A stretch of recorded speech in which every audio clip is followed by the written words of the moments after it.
लो जी, एक और सवाल आ गया बड़ा ही मज़ेदार।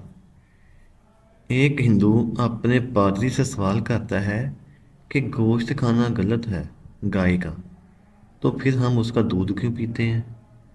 फिर दूध जब निकालती हैं तो उसमें भी गाय माता को तकलीफ होती है, तो दूध क्यों निकालती हैं?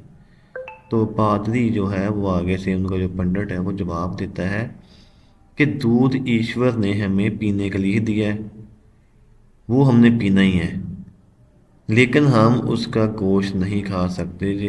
ये भी ईश्वर ने हमें बताया है कि हम उसका गोश्त नहीं खा सकते, लेकिन जो दूध है वो हमें पीने के लिए दिया गया है। दूध हम बकरी का भी पी सकते हैं, भैंस का भी पी सकते हैं, गाय का भी पी सकते हैं, सबका पी सकते हैं, लेकिन गाय को है उसको हम एज अ नॉन वेज नहीं खा सकते, यानी कि उसका गोश्त हम नहीं खा सकते, लेकिन हम दूध उसका पी सकते हैं। तो यही वाला सवाल फिर उसके बाद जब इनको इस जवाब से की तसल्ली होगी काफ़ी ज़्यादा, तो फिर ये वाला सवाल डॉक्टर जाकिर नाइक से भी पूछा गया कि डॉक्टर साहब आप बता दें कि इस्लाम के अंदर दूध पीना, गोश्त खाना जी कैसा है? आया जी ऐसा होना चाहिए कि नहीं होना चाहिए? इस्लाम क्यों मासूम जानवरों का कत्ल करने की इजाज़त देता है? क्यों इन मासूम जानवरों का इंसान गोश्त खाती हैं? किस वजह से खाती हैं? तो उनका भी बड़ा प्यारा आंसर, उनका कि इस्लाम के अंदर ये कहीं भी नहीं लिखा कि आप नॉन वेज खाएं, आप जानवरों का गोश्त खाएं, लेकिन हमारे नबी सल्लल्लाहु अलैहि वसल्लम ने जो चीज़ें हमें हलाल करके दी हैं, वो हलाल चीज़ें हमारे पास कुर्बानी के रूप में भी आती हैं, हम उनका डेली इस्तेमाल भी कर सकते हैं। वो तमाम चीज़ें हम लेकर आते हैं, वो खाते हैं, तो हम खा सकते हैं। अगर हम नहीं भी खाएंगे नॉन वेज, तो तब भी हम मार नहीं जाएंगे भूख से, या हमारा कुछ नहीं होगा। लेकिन इस्लाम ने हमें इन चीज़ों की इजाज़त दी है, परमिशन दी है, तो हमें ये चीज़ें खाते हैं और हमें खानी चाहिए।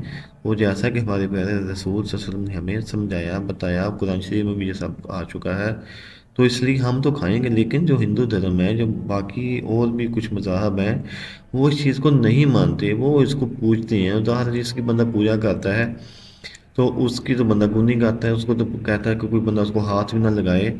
तो इसलिए क्या होता है कि वो फिर उनको तकलीफ़ होती है कि अगर हम इसकी इतनी पूजा करते हैं, वो लोग तो गाय का पेशाब भी पी जाते हैं, उसके पेशाब में नहाते हैं, उसका जो यूरन होता है उसमें नहाते हैं, उसको गिलास में डाल के उसको शिफा समझते हैं हिंदू।